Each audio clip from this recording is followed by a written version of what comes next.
Semayang kunci kepada semua ibadat lain. Tinggal semayang, Allah Ta'ala beritahu kat malaikat, tak payah tengok ibadat lain.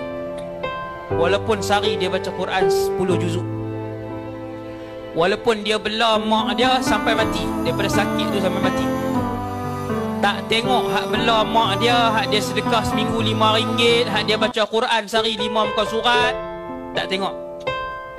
Sebab tu jaga semayang elok-elok.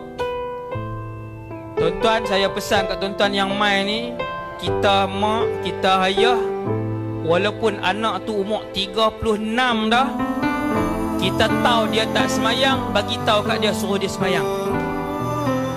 Dia, ustaz weh, kalau saya bagi tahu sehari 100 kali pun dia takkan semayang, ustaz. Bagi tahu kat dia walaupun dia tak semayang sampai akhir hayat dia.